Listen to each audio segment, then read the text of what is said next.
Hello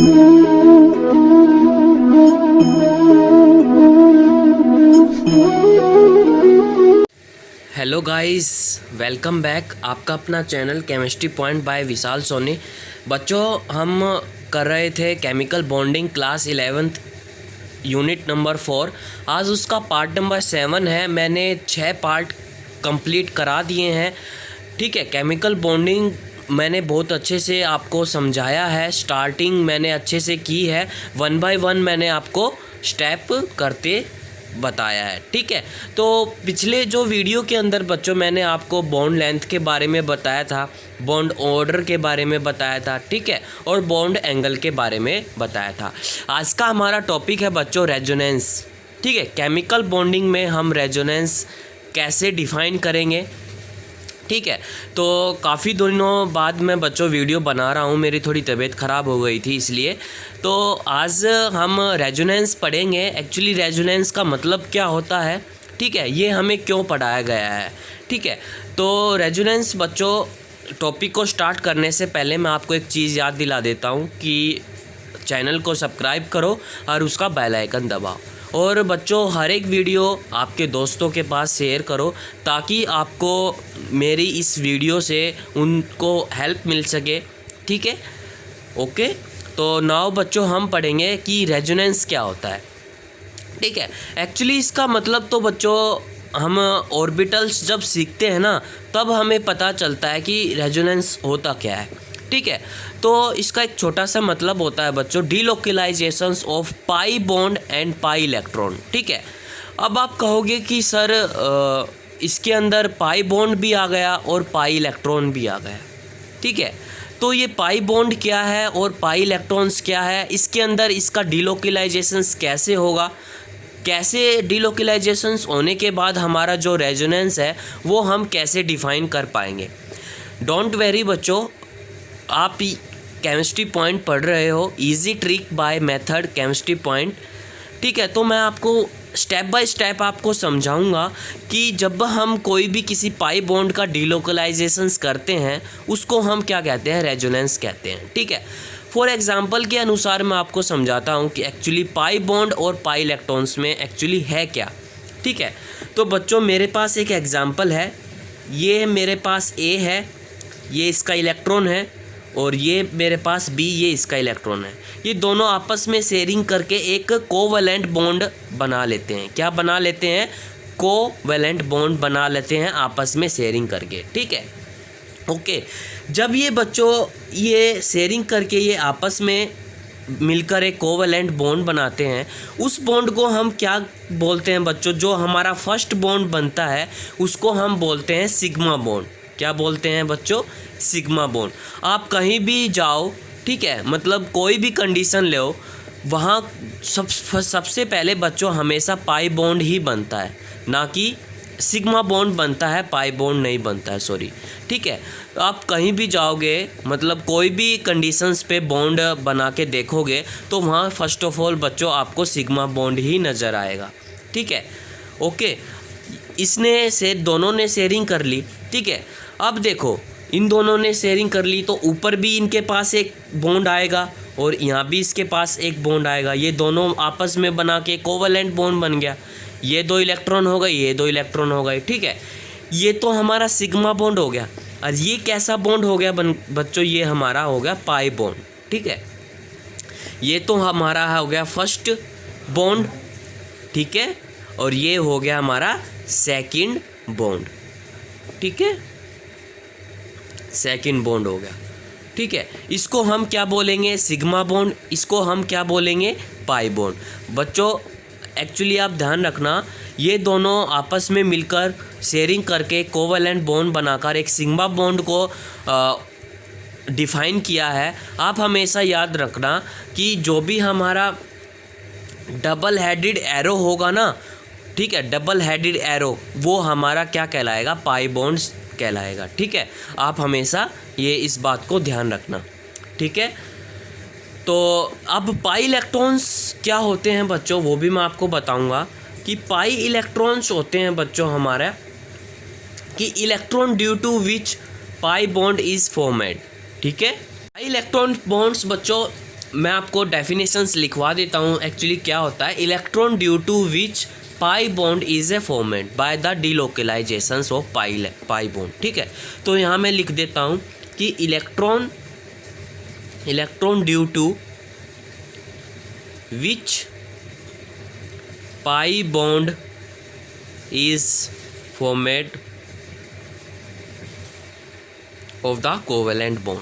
ठीक है, ये बच्चों फर्स्ट बॉन्ड आ गया, हमारा सेकंड बॉन्ड आ गया।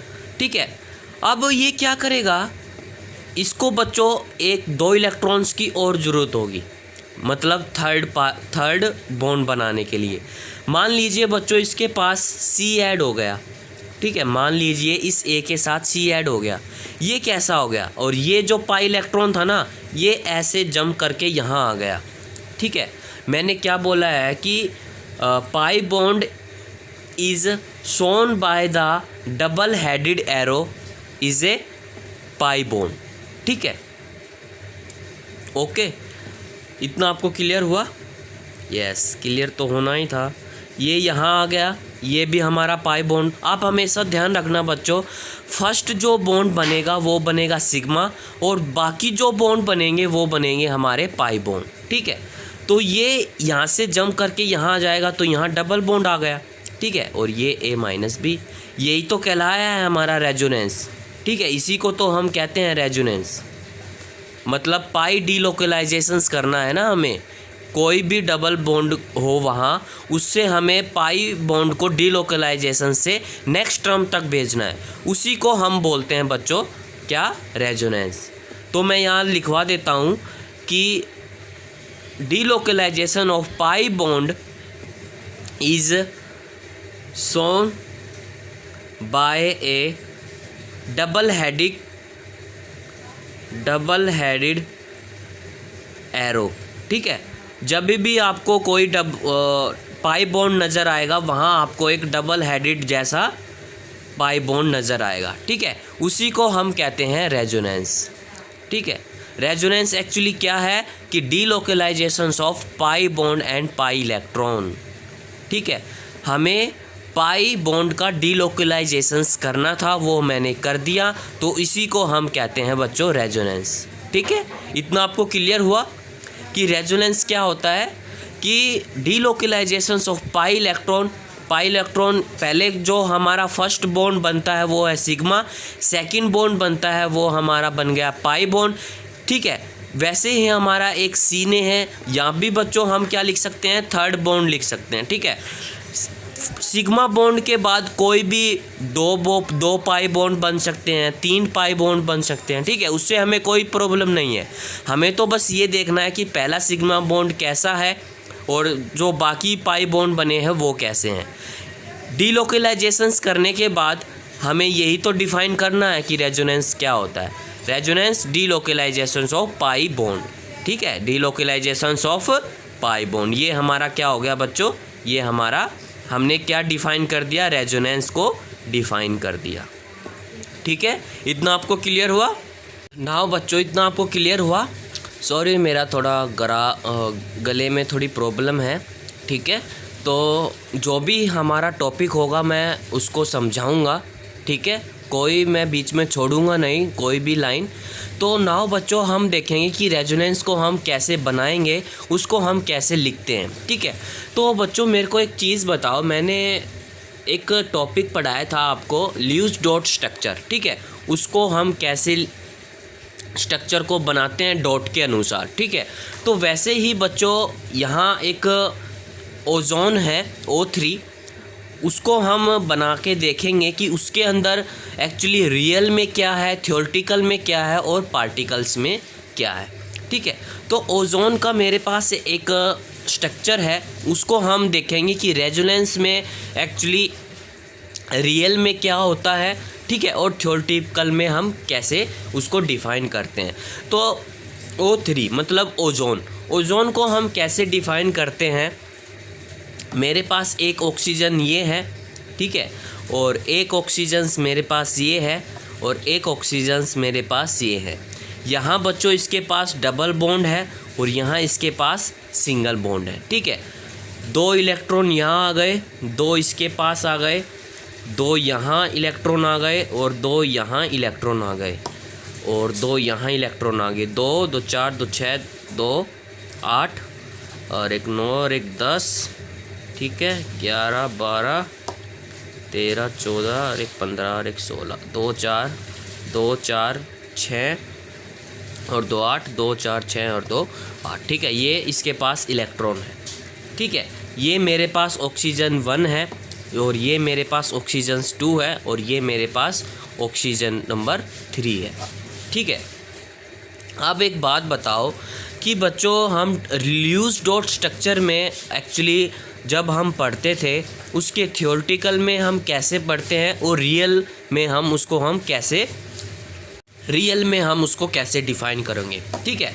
तो बच्चों एनसीईआरटी की बुक में आपको इसकी वैल्यू दे रखी होगी कि ऑक्सीजन्स के बीच में अगर डबल बॉन्ड होगा तो उसका पिकोमीटर कितना होगा, अगर दो ऑक्सीजन्स के बीच में सिंगल बॉन्ड होगा तो उसका पिकोमीटर कितना होगा, ठीक है। तो जब हम थियोरेटिकल में पढ़ते थे बच्चों, जब एक ऑक्सीजन्स के बीच में अगर डबल बॉन्ड होता है तो उसका पिकोमीटर बच्चों एक्चुअली 121 पिकोमीटर दे रखा होगा, ठीक है। और एक सिंगल बॉन्ड में उसके बीच में जो हमारा कितना पिकोमीटर होता है सिंगल बॉन्ड में, थियोरेटिकल में 141 पिकोमीटर होता है, ठीक है। तो यहाँ डबल बॉन्ड है, यहाँ कितना है 121 पिकोमीटर, ठीक है। यहाँ सिंगल बॉन्ड है तो यहाँ कितना होगा 141 पिकोमीटर। तो रियल में हम क्या पढ़ेंगे बच्चों कि in real the ozone O3 molecule have the bond of equal length, मतलब इन तीनों की जो है ना वो हमेशा इक्वल लेंथ में आना चाहिए। ये ओजोन ने बोला है रियलिटी में, ठीक है। तो हम उसको कैसे करेंगे कि in reality the ozone O3 molecule have all the bond of equal length, ठीक है। ये बोला है हमारे रेजोनेंस भाई साहब ने। इक्वल लेंथ कितनी होनी चाहिए, इक्वल लेंथ 128 पिकोमीटर इसकी इक्वल लेंथ होनी चाहिए, ठीक है। 128 इसकी क्या होनी चाहिए, पिकोमीटर होनी चाहिए। मतलब इसकी लेंथ भी 128 होनी चाहिए, इसकी लेंथ भी 128 होनी चाहिए, ठीक है। ल्यूस डॉट स्ट्रक्चर में उसमें थ्योरेटिकल में हम कैसे पढ़ते थे और जो रियल में है वो हमें क्या पढ़ने को मिल रहा है, ठीक है। कितना फ़र्क है, इतना आपको क्लियर हुआ कि हमारे पास ओजोन है। थ्योरेटिकल में तो हम ऐसे पढ़ते थे, ठीक है, और रियलिटी में जो हमारा ओजोन है, ठीक है, उसने क्या बोला है कि इक्वल लेंथ होनी चाहिए हमारी 128 पिकोमीटर की। इतना आपको क्लियर हुआ, इतना मेरे प्यारे बच्चों को आप नोट करो, आगे मैं आपको समझाता हूँ। अब बच्चों हम आगे चलते हैं कि अब हम पढ़ेंगे असली में रेजोनेंस का स्ट्रक्चर बनाना, ठीक है।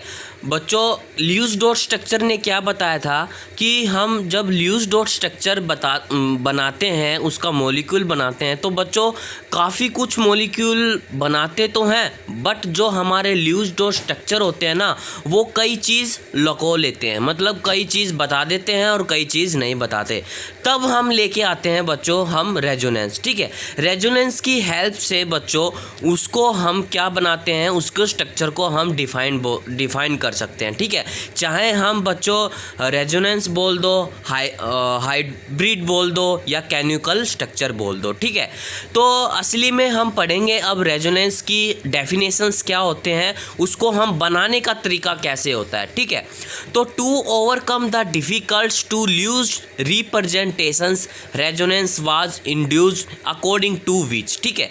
जैसे ये था कि ये हमारे पास ल्यूस डॉट स्ट्रक्चर था, ठीक है। इस डबल ऑक्सीजन्स के बीच में जो हमारा सिंगल बॉन्ड था उसका जो पिकोमीटर था वो 141 था। इसमें डबल बॉन्ड का पिकोमीटर 121 है, ठीक है। ये बात तो हजम नहीं हुई किसको, रेजोनेंस को। ठीक है, तो इसने क्या किया कि इसने एक और फॉर्म बनाने की कोशिश की, एक और फॉर्म बनाने की कोशिश की। वो कौन सी फॉर्म थी, जैसे एक ऑक्सीजन ये है, यहाँ डबल बॉन्ड लिया आया और यहाँ डबल बॉन्ड लिया आया, सिंगल बॉन्ड लिया आया, ये 1 2 और 3। यहाँ पे क्या था, 1 और 2 पे सिंगल बॉन्ड था और 1 और 3 के बीच में डबल बॉन्ड था। और यहाँ क्या आ गया, 1 और 2 के बीच में डबल बॉन्ड है, ठीक है, और 1 और 3 के बीच में क्या है, सिंगल बॉन्ड है। ये आप ऐसा बना लो, ऐसे सेम ही एनर्जी हो गई, ठीक है, सेम ही इसकी बॉन्डिंग हो गई और सेम ही इसके इलेक्ट्रॉन्स हो गए। ठीक है, तो एक्चुअली हम इसको डिफ़ाइन कैसे करेंगे, इसमें भी अलग है, इसमें भी अलग है, इन दोनों स्ट्रक्चर में डिफरेंट है। ठीक है, इन स्ट्रक्चर को हम क्या बोलते हैं, कैनोनिकल स्ट्रक्चर बोलते हैं।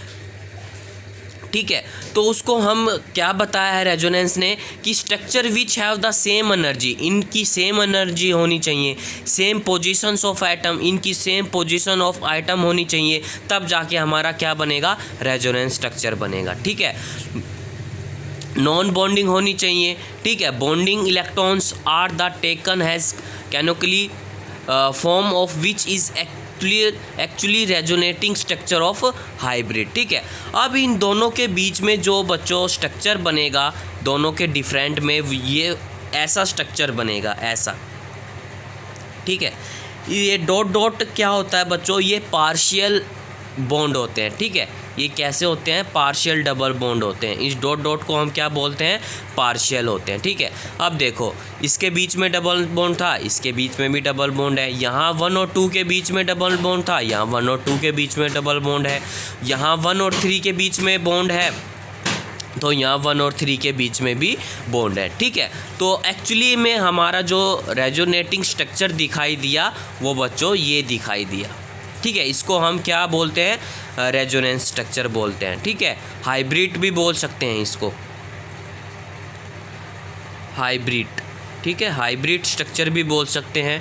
ठीक है, तो इसकी जो हमारी लेंथ होगी वो इक्वल होगी 128 पिकोमीटर और ये भी हमारी लेंथ होगी 128 पिकोमीटर, मतलब इक्वल लेंथ हो गई किसकी, ओजोन की। ठीक है, इतना आपको क्लियर हुआ। कैनिकल स्ट्रक्चर हम इसको बोलते हैं। ठीक है, इन्हीं के ज़रिए इन दोनों के डिफरेंट से हमें क्या निकाला है, हमने ओजोन का एक स्ट्रक्चर बनाया है, किसकी हेल्प से, रेजोनेंस की हेल्प से। ठीक है, इतना आपको क्लियर हुआ। आप इसको उतार लो अपनी नोटबुक में। एक्चुअली रेजोनेंस का अर्थ क्या है, मतलब क्या है कि डीलोकलाइजेशन ऑफ पाई बॉन्ड। तो मैंने यहाँ पाई बॉन्ड्स को डीलोकलाइज कर दिया, यहाँ 2 थे, यहाँ 1 था, यहाँ 2 हो गए, यहाँ 1 हो गया, मतलब पाई डीलोकलाइजेशन हो गया। ठीक है, तब जाके हमें ये रेजोनेंस का मतलब समझ में आया, रेजोनेंस हमें पढ़ने को मिला। नाउ बच्चों आपको इतना क्लियर हुआ। ठीक है, तो हमने पता चल गया कि जो भी हमारा रेजोनेंस की हेल्प से जो हमारा स्ट्रक्चर बनेगा वो ऐसा बनेगा।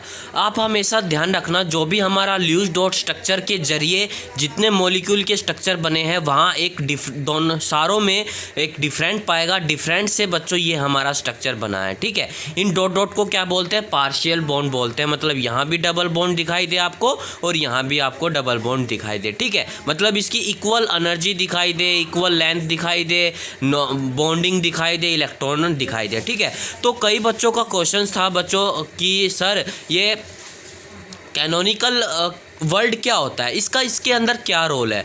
तो मैंने यहाँ कुछ पॉइंट आपको मतलब बताऊंगा एक्चुअली इसका रोल क्या है कि डू नॉट एग्जिस्ट रियलिटी, ये रियलिटी में ऐसा दिखाई नहीं देता, बस इसका यूज़ किया गया है। ठीक है, कैनोनिकल स्ट्रक्चर आर इमेजिनरी, मतलब इमेजिनरी तरफ से आता है। कैसे, मतलब ये है, एक बार यहाँ आ गया, एक बार यहाँ आ गया, मतलब यहाँ देखोगे तो यहाँ आपको कैनिकल स्ट्रक्चर दिखाई देगा, यहाँ देखोगे तो यहाँ दिखाई देगा। ठीक है, तो ऐसा कुछ नहीं है इसके अंदर, canonical structure are the imaginary होगा। ठीक है, तो molecule never stay in one canonical structure, मतलब form for the fraction of time and it into another form. ठीक है, मतलब एक फॉर्म से दूसरे फॉर्म में आपको ये नज़र दिखाई देगा।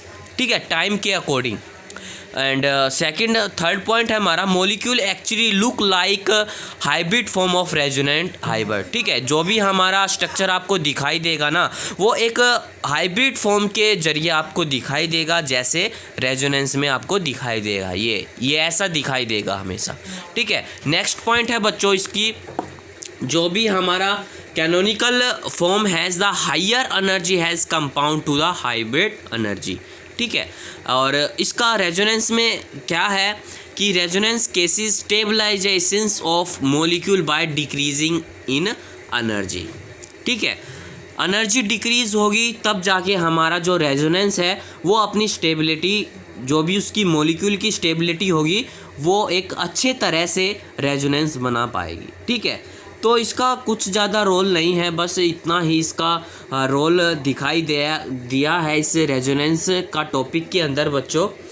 ठीक है, तो आपको क्या क्या पढ़ा मैं आपको स्टार्टिंग से एक बार रिवाइज करा देता हूँ कि रेजोनेंस क्या होता है। रेजोनेंस क्या होता है बच्चों कि डीलोकलाइजेशंस ऑफ पाई इलेक्ट्रॉन, मतलब कोई भी यहाँ एक साइड पाई डबल बॉन्ड है, इस डबल बॉन्ड को हमें राइट साइड लेके जाना है, डीलोकलाइज करके लेके जाना है, तो उसको हम क्या बोलते हैं, रेजोनेंस बोलते हैं। ठीक है, तो ल्यूइस डॉट स्ट्रक्चर में हमने जब ओजोन का स्ट्रक्चर बनाया है, ठीक है, तो ओजोन की हेल्प से उसकी मतलब क्या होनी चाहिए, सेम तो एनर्जी होनी चाहिए, सेम पोजीशंस पे उसका आइटम होना चाहिए, नॉन बॉन्डिंग भी होनी चाहिए, वैसी की वैसी बॉन्डिंग होनी चाहिए, इलेक्ट्रॉन होने चाहिए, तब जाके हमारा एक actually resonating structure of hybrid बन के तैयार होगा। ठीक है, तो यहाँ मैं आपको कुछ एग्जाम्पल बताऊंगा, फिर आप बताना कि इसके अंदर रेजोनेंस को हम कैसे अप्लाई कर पाएंगे, इसको हम डीलोकलाइजेशंस कैसे कर पाएंगे। फॉर एग्जांपल है बच्चों मेरे पास CO3 2 नेगेटिव का, आप इसका स्ट्रक्चर बना के दिखाओ मेरे को। ठीक है, मैं अपना एक स्ट्रक्चर बनाऊंगा और आप अपना एक स्ट्रक्चर बना के दिखाओ। ठीक है, तो आपको ये टॉपिक समझ में आया रेजोनेंस का। अगर आपको ये रेजोनेंस का टॉपिक नहीं समझ में आया तो मैं इस यूनिट के लास्ट में आपको एक बार फिर समझा दूंगा। ठीक है, अभी तो मेरा गला ख़राब है बच्चों, मैं इतना ही समझा पाऊंगा। एक्चुअली मतलब मेरा थोड़ा गला बैठा हुआ है, थोड़ा बीमार चला हुआ हूँ मैं, तो काफ़ी दिनों बाद मैं यूट्यूब पे आया हूँ, मतलब अपनी वीडियो को अपलोड करूँगा मैं फिर से। मेरे को ये केमिकल बॉन्डिंग काफ़ी दिन हो गई, यूनिट को मैं ख़त्म करूँगा जल्द से जल्द, फिर मैं आपको एक नई यूनिट लेके आऊँगा। ठीक है, ये भी मैं बोर हो गया इस यूनिट से। ठीक है, तो अभी तो इसमें आधा काम बाकी है, मतलब वैलेंस बॉन्ड हो गया, हाइब्रिडाइजेशंस हम कैसे निकालेंगे, ऑर्बिटल्स हम कैसे रिमूव करते हैं, ये सारी बातें हम एक्सप्लेन करेंगे अभी। ठीक है, अभी तो आप मेरे को CO3 2 नेगेटिव का स्ट्रक्चर बना के दिखाओ, उसके अंदर हम रेजोनेंस मतलब डीलोकलाइजेशंस ऑफ पाई इलेक्ट्रॉन्स को हम कैसे रिमूव कर पाएंगे। ठीक है, तो इतना आप इसके अंदर उतारो बच्चों। ठीक है, ये सारी बातें बच्चों मैंने इम्पोर्टेंट आपको बता दी है। ठीक है, आप प्लीज़ इतना बुरा मत मानना, थोड़ा गला ख़राब है, इसकी वजह से मैं कुछ बोल भी नहीं पा रहा हूँ, कुछ वर्ड मेरे से गलत भी निकले हैं। ठीक है, कैनोनिकल को मैंने पता नहीं क्या बोल दिया। ठीक है, तो आप प्लीज़ इसको बुरा मत मानना। ठीक है, नाउ बच्चों CO3 2 नेगेटिव का यहाँ मैंने आपको स्ट्रक्चर बना दिया है। ठीक है, तो आपका सही है, आप मिला सकते हो, ऐसा इसका रेजोनेंस स्ट्रक्चर दिखाई देगा बच्चों। ठीक है, मैं आपको एक बार समझा देता हूँ फिर से। CO3 2 नेगेटिव, C 1 2 3 O3 हमारे ऑक्सीजन है और 2 हमारे नाइट्रोजन है। एक बार बच्चों ऊपर डबल बॉन्ड लगा, ठीक है, इसमें रेजोनेंस हो रहा है, बिल्कुल हो रहा है। कहाँ से?